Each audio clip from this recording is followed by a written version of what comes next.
আমদানি রপ্তানি আরও সহজ করতে ব্যবসায়ীদের পরামর্শে দেশের সকল বন্দর এবং বিমানবন্দর ২৪ ঘন্টা চালু রাখার নির্দেশ দিয়েছেন প্রধানমন্ত্রী তারেক রহমান। বিদ্যুৎ ও গ্যাসের সমস্যা সমাধান নিয়েও শীর্ষ ব্যবসায়ীদের সঙ্গে আলোচনা করেছেন তিনি। দুপুরে তেজগাঁওয়ে প্রধানমন্ত্রীর কার্যালয়ে বৈঠক শেষে ব্রিফিংয়ে কার্যালয়ের মুখপাত্র মাহাদি আমিন জানান, দেশে দীর্ঘদিন ফ্যাসিবাদ থাকায় এখন রাষ্ট্র ব্যবস্থায় অনেক কাঠামো পরিবর্তন করতে হচ্ছে। এজন্য ব্যবসায়ীদের পরামর্শ ও সহযোগিতা চাওয়া হয়েছে।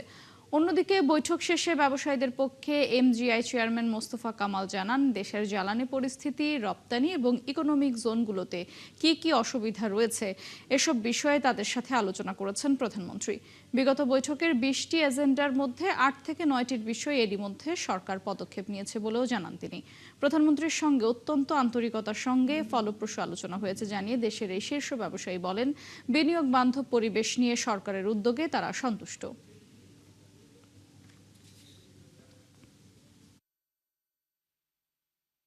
আলাপ অত্যন্ত ফলপ্রসূ হয়েছে। আমরা গত মিটিংয়ে যা বলছি এটার ফলো আপ হিসাবে ৮টা ৯টা, গতবারের মধ্যে ২০টা আইটেম ছিল, এর মধ্যে থেকে ৮ থেকে 9টা আইটেম ইতিমধ্যে সরকার কার্যকরী পদক্ষেপ নিয়েছে আর বাকিগুলোর সম্বন্ধে কাজ করছে। এখন এটার ফলো আপ সহ কী কী ত্বরান্বিত হইলো, কী কী হবে না, এই সমস্ত যে সমস্ত বিষয়গুলো নিয়ে সরকারের এখন খুব ত্বরিত কাজ করতে হবে, বিশেষ করে জ্বালানি, বিদ্যুৎ, তারপরে আছে আনুষঙ্গিক অন্যান্য সমস্যা। বর্তমান এই দেশের মিডল ইস্টের এই যে প্রাইস হাইকের পরিপ্রেক্ষিতে কি করতে হবে সেগুলো ব্যবসায়ীদের সাথে, এবং এক্সপোর্ট কিভাবে করতে হবে, $100 বিলিয়ন, এখন 54 to 101 ট্রিলিয়ন ডলার, এটা নিয়েও ধাপে ধাপে কি করতে হবে, সমস্ত ইকোনমিক জোনগুলো সহ বিভিন্ন নানা সবগুলো নিয়ে অত্যন্ত ফলপ্রসূ আলোচনা হচ্ছে। আমরা অত্যন্ত সন্তুষ্ট, সরকার চেষ্টা করতেছে, আমরাও বিনিয়োগ করছি। এই অসুবিধাগুলো কেটে গেলে আগামী 1 থেকে 1.5 বছরের মধ্যে, কারণ এফএসআরইউ আসতে আসতে সময় লাগতেছে 1 থেকে 1.5 বছর। দীর্ঘ রাষ্ট্র ব্যবস্থায় অনেক ধরনের সমস্যা রয়েছে। আমাদের ট্রেড, ইন্ডাস্ট্রি এবং ইনভেস্টমেন্টের ক্ষেত্রেও কিছু জটিলতা রয়েছে। গত 5 মাস ধরে আমাদের নির্বাচনী ইশতেহারের আলোকে নির্বাচিত বিএনপি সরকার সেগুলো অনেকটাই কাটিয়ে ওঠার চেষ্টা করছে, যার কারণে প্রাইভেট সেক্টর থেকে মাননীয় প্রধানমন্ত্রীকে ধন্যবাদ জানানো হয়েছে এবং ওনাদের যে সমস্যাগুলো রয়েছে সেগুলো তিনি ডিটেলসে শুনেছেন, উপলব্ধি করেছেন এবং সামনের দিনগুলোতে কীভাবে সমাধান করা যাবে সেগুলো নিয়ে আলোচনা হয়েছে।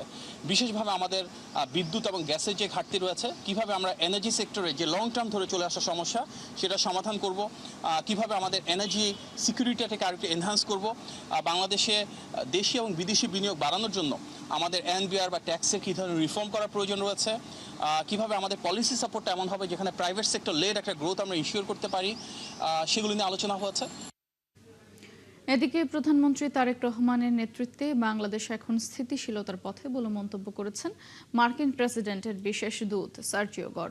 সকালে তেজগাঁওয়ে প্রধানমন্ত্রীর কার্যালয়ে বৈঠক শেষে তিনি তারেক রহমানের নেতৃত্বের প্রশংসা করেন। দ্রুতই মার্কিন ব্যবসায়ীরা বাংলাদেশে বিনিয়োগে এগিয়ে আসবেন বলেও আশ্বাস দেন গর। 3 দিনের সফর শেষে আজই ঢাকা ছাড়বেন ট্রাম্পের বিশেষ দূত। বিস্তারিত শফিকুল হকের প্রতিবেদনে।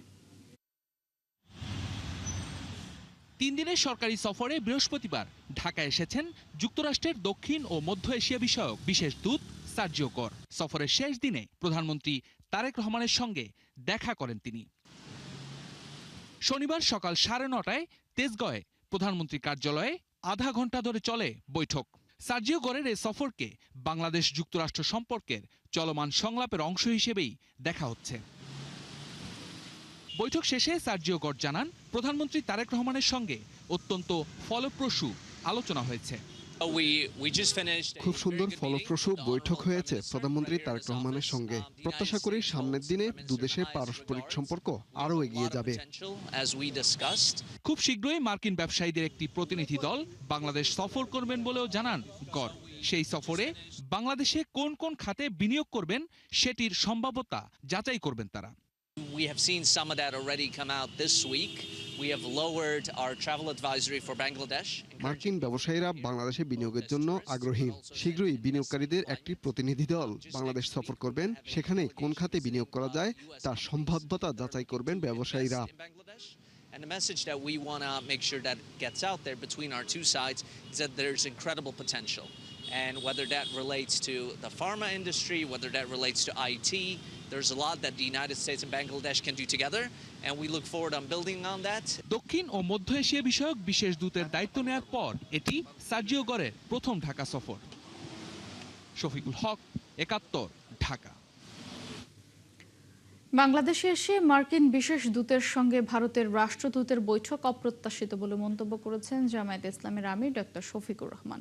শনিবার দুপুরে সিলেটের দৈনিক জালালাবাদের 34তম প্রতিষ্ঠা বার্ষিকীতে প্রধান অতিথির বক্তৃতা শেষে সাংবাদিকদের প্রশ্নের জবাবে তিনি এই মন্তব্য করেন।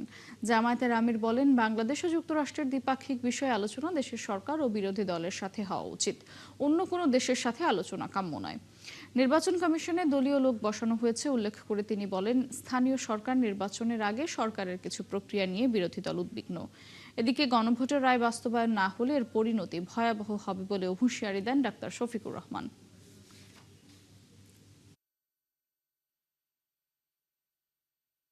একটা স্বাধীন সার্বভৌম দেশে আমাদের সরকার যদি নলেজে নিয়ে কোনো কিছু করে সেটা ভিন্ন, আদারওয়াইজ এটা অপ্রত্যাশিত।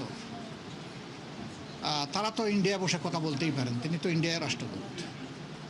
এখানে এসে রাষ্ট্রদূতের সাথে কথা বলা, এটা যদি মেয়ার কোনো সৌজন্য মোলাকাত হয় সেটা ভিন্ন কথা, কিন্তু যদি দুই দেশের কোনো বিষয় হয়ে থাকে সেটা সরকারের সাথেই হওয়া উচিত, বিরোধী দলের সাথে হওয়া উচিত।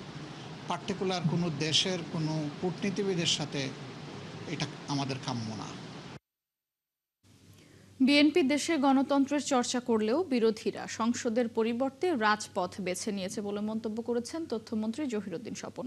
তবে দেশের স্বার্থে সরকার কঠোর হতে পিছপা হবে না বলে সতর্ক করেছেন তিনি। আর মুক্তিযুদ্ধ বিষয়ক মন্ত্রী বলেছেন, ফ্যাসিবাদের ছোবলে ক্ষতবিক্ষত বাংলাদেশকে পুনর্নির্মাণ করার চেষ্টা করছে সরকার। জাতীয় প্রেস ক্লাবে এক অনুষ্ঠানে তারা এসব কথা বলেন। মোহামিনুল খান অপুর রিপোর্ট।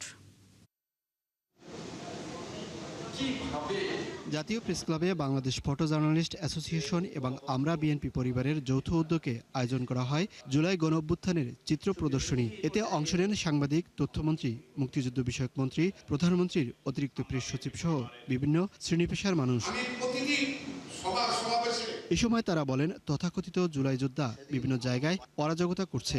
এভাবে চললে দেশের মানুষই তাদের প্রত্যাখ্যান করবে বলেও জানান বক্তারা। বর্তমানে যারা এই যে জুলাই যোদ্ধা দাবিদার, তারা বিভিন্ন জায়গায় অরাজকতা করছে, এটা কিন্তু সঠিক না, এটা কিন্তু ঠিক না, এটা করা উচিত না। আপনারা কিন্তু একদিন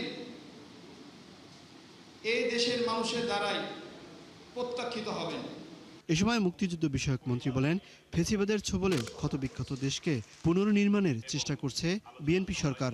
আমরা সকলে নিরন্তর চেষ্টা করছি যে ফ্যাসিবাদের ছোবলে ক্ষতবিক্ষত বাংলাদেশকে পুনর্নির্মাণ করবার জন্যে, আর সেই পুনর্নির্মাণ করবার জন্যে আমরা প্রতিশ্রুতিবদ্ধ। অনুষ্ঠানে তথ্যমন্ত্রী বলেন, বিএনপি গণতন্ত্রের চর্চা করতে চাইলেও কেউ কেউ সংসদের পরিবর্তে রাজপথ বেছে নিয়েছে। পার্লামেন্টের ছোটখাটো নাটককে রাজপথে এনে আরও বেশি ওটাকে বাষ্প দিয়ে দেন সোশ্যাল মিডিয়াতে নানান রকম যুদ্ধে লিপ্ত করার একটা প্রকল্প কেউ কেউ হাতে নিয়েছে। যারা সমস্যা তৈরি করবেন আমরা তাদের সঙ্গে গঠনমূলকভাবে সমাধানের চেষ্টা করব, কিন্তু আঙুল যদি বাঁকা করতে হয় রাষ্ট্রের প্রয়োজনে, দেশের প্রয়োজনে, জাতির প্রয়োজনে, জনগণের প্রয়োজনে, সরকারকে তো অবশ্যই তা করতে হবে। শেষ মুহূর্ত পর্যন্ত আমরা চেষ্টা করব শান্তিপূর্ণভাবে এই বিষয়গুলিকে সমাধান করতে। অনুষ্ঠান শেষে জুলাই গণঅভ্যুত্থানের চিত্র প্রদর্শনী ঘুরে দেখেন অতিথিরা। মোহামিনুল খান অপু, ৭১, ঢাকা। গুম ও মানবতা বিরোধী অপরাধের অভিযোগে চলমান বিচারের অংশ হিসেবে র্যাবের গোপন বন্দিশালা বহুল আলোচিত আয়নাঘর পরিদর্শন করলেন আন্তর্জাতিক অপরাধ ট্রাইব্যুনাল ১-এর বিচারকরা। প্রসিকিউশন বলছে, বিচারকে আরও স্বচ্ছ এবং আন্তর্জাতিক মানসম্পন্ন করতেই এই পরিদর্শন। এ সময় চিফ প্রসিকিউটর জানান, ২৫০ জনের বেশি মানুষ এখনও নিখোঁজ। তবে আসামিপক্ষের আইনজীবীরা আয়নাঘরের অস্তিত্ব ও বর্ণনা নিয়ে প্রশ্ন তুলছেন। বিস্তারিত জানাচ্ছেন মাইনুল মারুফ। ছোট ছোট অন্ধকার কুঠুরি, সব মিলে হয়তো ২.৫ হাত। চারদিকে ঘুটঘুটে অন্ধকার, ভারী নীরবতা। অভিযোগ আছে এখানেই বছরের পর বছর বন্দী ছিলেন কেউ। হয়তো এই সংকীর্ণ কক্ষ থেকেই আর কখনো ফিরে যেতে পারেননি কোনো মানুষ। সময় যেন থমকে আছে এই দেয়ালের ভেতর। এটি রাজধানীর উত্তরায় র্যাব ১-এর টিএফআই সেল, বহুল আলোচিত আয়নাঘর।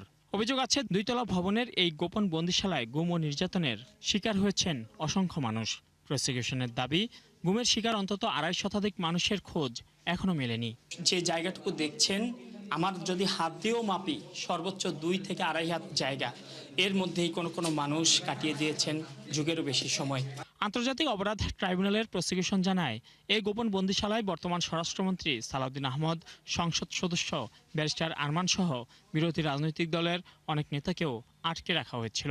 আজকের মাননীয় স্বরাষ্ট্রমন্ত্রী জনাব সালাউদ্দিন আহমেদকে এই র্যাব 1-এর আজকের যে আয়নাগর, সেখানে কোনো একটি কামরায় তাকেও রাখা হয়েছে এবং পরবর্তীতে ভারতে নিয়ে তাকে ছেড়ে দেওয়া হয়েছে। শনিবার এই গোপন বন্দিশালা পরিদর্শন করেন আন্তর্জাতিক অপরাধ ট্রাইব্যুনাল 1-এর 3 বিচারপতি, প্রসিকিউশন টিম, আসামিপক্ষের আইনজীবী এবং গুমের শিকার ব্যক্তিদের পরিবারের সদস্যরা। পরে চিফ প্রসিকিউটর বলেন, আন্তর্জাতিক মান বজায় রেখে বিচার আরও স্বচ্ছ ও গ্রহণযোগ্য করতেই এই উদ্যোগ। এই আয়নাগরের এই যে ছোট ছোট সরু রুমগুলোর মধ্যে দিনের পর দিন, মাসের পর মাস, এমনকি বছরের পর বছর তাদেরকে হাত বেঁধে, চোখ বেঁধে রাখা হতো এবং সেইভাবেই তাদের উপরে বিভিন্ন রকমের অত্যাচার নির্যাতন করা হতো।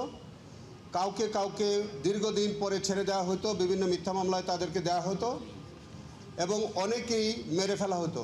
আমরা এখন পর্যন্ত গুম খুনের শিকার প্রায় 250-র অধিক গুম যারা গুমের শিকার হয়েছেন, তাদের এখন পর্যন্ত আমরা সন্ধান পাইনি যে তারা কোথায় কি অবস্থায় আছে। তিনি আরও বলেন, গোপন বন্দিশালার মাধ্যমে ফ্যাসিবাদী শাসন ব্যবস্থা টিকিয়ে রেখেছিল স্বৈরাচার শেখ হাসিনা।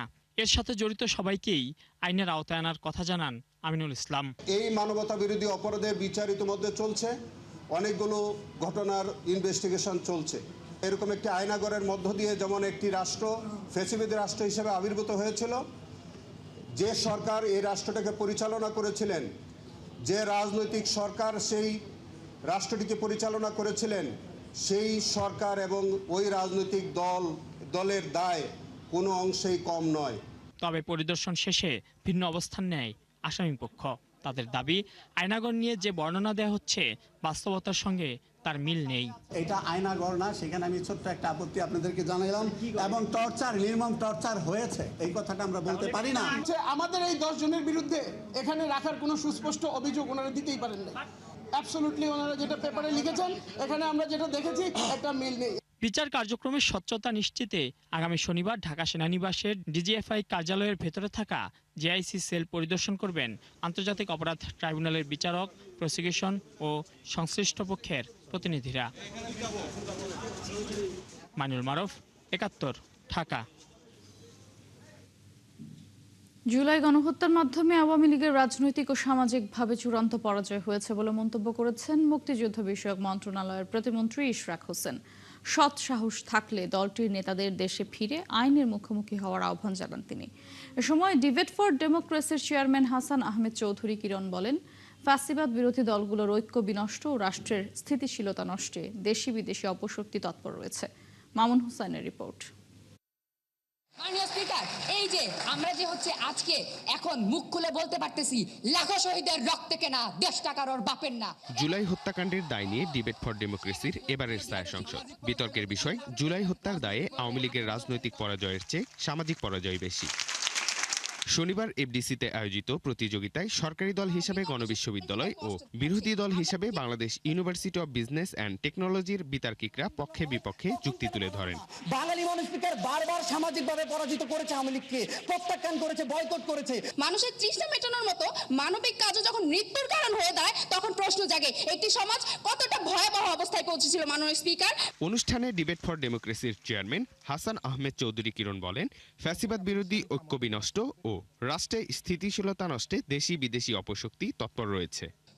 জুলাই ঐক্যের ফাটল ধরলে আবারও ফ্যাসিবাদের উত্থান হবে। জুলাই ঐক্যের ফাটল ধরলে আবারও আজকে যারা জনগণের ভোটে ক্ষমতায়িত হয়েছে, যারা আজকে বিরোধী দলে রয়েছে, যারা আজকে তরুণদের দল নেতৃত্বে রয়েছে, প্রত্যেকেই কিন্তু তাদের গলায় ফাঁসির দড়ি পড়বে। এ সময় প্রধান অতিথির বক্তব্যে মুক্তিযুদ্ধ বিষয়ক প্রতিমন্ত্রী ইশরাক হোসেন বলেন, আওয়ামী লীগের রাজনৈতিক ভবিষ্যৎ শেষ, তাদের ফেরার সুযোগ হারিয়ে ফেলেছে।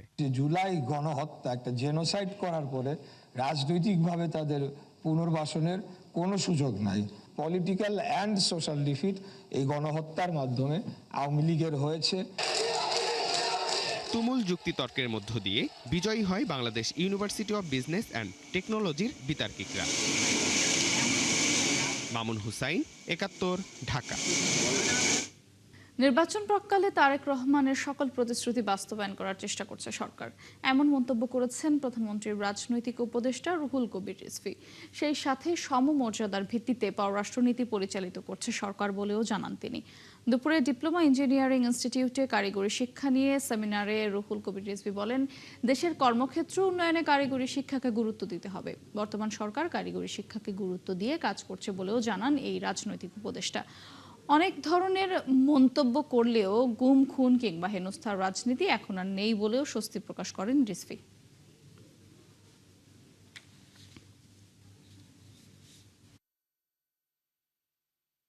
অনেকে অনেক কথা বলছেন কি হলো ৪-৫ মাসে, কিন্তু এটা তো ঠিক, রাষ্ট্রীয় পৃষ্ঠপোষকতায় তো কেউ গুম হচ্ছে না, কেউ তো বিচার বহির্ভূত হত্যার শিকার হচ্ছে না। আজকে জনাব তারেক রহমান ক্ষমতাসীন হওয়ার পর থেকে রাষ্ট্রীয় পৃষ্ঠপোষকতায় আমরা কাউকে গুম হওয়ার কথা শুনিনি, আমরা কোনো বিচার বহির্ভূত হত্যার কথা শুনিনি, আমরা গুপ্ত হত্যার কথা শুনিনি, আমরা টাকা পাচারের কথা শুনিনি, আমরা ব্যাংক লুট করার কথা শুনিনি। বা যারা অনেক শক্তিশালী দেশ মনে করে যে তাদের কথা অনুযায়ী চলতে হবে, কিন্তু চোখে চোখ রেখে নিজের স্বাধীন সার্বভৌমত্ব রাষ্ট্রকে ধরে রাখতে পেরেছেন তারেক রহমান। হিজবুত তাওহীদ নামে একটি সংগঠন নিষিদ্ধ করার দাবিতে নোয়াখালীতে হেফাজতে ইসলাম বাংলাদেশের তত্ত্বাবধানে ইসলামী মহাসমাবেশ চলছে। সকালে নোয়াখালী জেলা স্কুল ময়দানে এই ইসলামী মহাসমাবেশ শুরু হয়। হেফাজতে ইসলাম বাংলাদেশের নেতারা জানান, ইসলাম বিরোধী কার্যক্রম প্রতিরোধ কমিটির যৌথ উদ্যোগে মহাসমাবেশের আহ্বান করা হয়েছে। সমাবেশে প্রধান অতিথি হিসেবে যোগ দিয়েছেন হেফাজতে ইসলামী বাংলাদেশের আমির শাহ মুহিবুল্লাহ বাবু নগরী।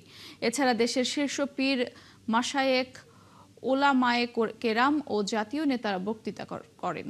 সমাবেশে যোগ দিতে নোয়াখালী ছাড়াও ফেনী, লক্ষ্মীপুর সহ আশপাশের অন্যান্য জেলা থেকে দলে দলে যাচ্ছেন মুসল্লিরা। এদিকে হিজবুত তাওহীদের পক্ষে ঢাকার এক সংবাদ সম্মেলনে জানানো হয়েছে, ৩১ বছর ধরে তারা ইসলামের আদর্শ প্রতিষ্ঠার কাজ করছে। একটি উগ্রবাদী গোষ্ঠী তাদের নামে মিথ্যাচার করছে।